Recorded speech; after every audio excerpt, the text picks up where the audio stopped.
各位朋友你好，有朋友喺電視新聞、報紙或者地鐵廣告咧，經常都會見到政府或者大學機構都會提供一啲檢查身體服務嘅，當中咧有啲係好高階、好多檢測嘅。咁貴嘅檢查由政府或者大學提供，作為市民應唔應該去參加嘅呢？大家睇一條片。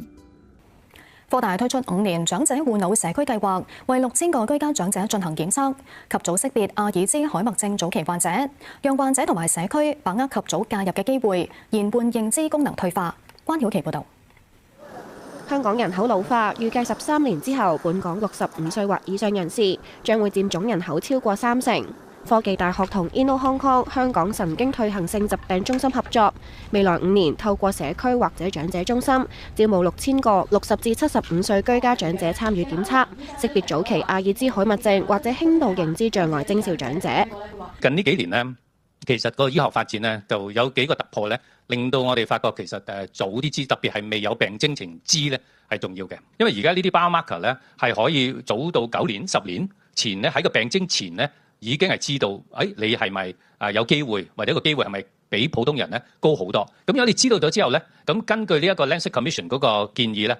你就積極去改善你個生活習慣。參加者會先接受認知能力評估同常規血液檢驗，利用科大研發嘅血液多蛋白標誌物測試進行血液檢測。之後因應個別情況，參加者會進行生物標記評估同腦部影像掃描等等。我哋特別咧係關注嚟自基層家庭嘅長者，咁希望咧科研咧可以真正咁樣走入社區，服務有需要嘅人。同時咧，我哋都非常重視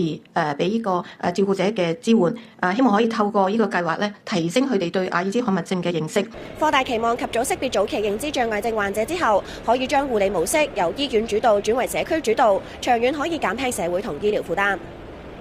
頭先大家睇到嘅咧就係將會推行嘅阿爾茲海默氏症由科技大學提出嘅一個檢測行動。咁其實市面上仲有好多嘅檢測嘅，譬如話大腸篩查啦，譬如話子宮抹片啦，又或者其他林林總總嘅由機構、政府或者大學提出嘅檢測。咁喺呢方面呢，其實有到呢啲嘅檢測之前，如果我哋朋友未清楚溫習佢嘅保單，尤其是醫療危疾呢方面嘅保單呢，萬一檢測咗之後真係有呢啲嘅病患需要，咁始終都要醫㗎。咁喺嗰個時候先至發覺醫療嘅保單唔夠嘅話，咁可以點算呢？再買多張或者再加大個保額，大家又估下得唔得呢？喺嗰個時候，保險公司好多時就會話呢啲係已知嘅疾病，就唔可以再增加㗎啦。咁所以逢親參加呢啲嘅篩查之前，最好都係先檢測下自己嘅保單是否足夠。咁樣有需要睇下我哋點樣幫手，俾啲意見你哋啊。今日講住咁多先，下次再見。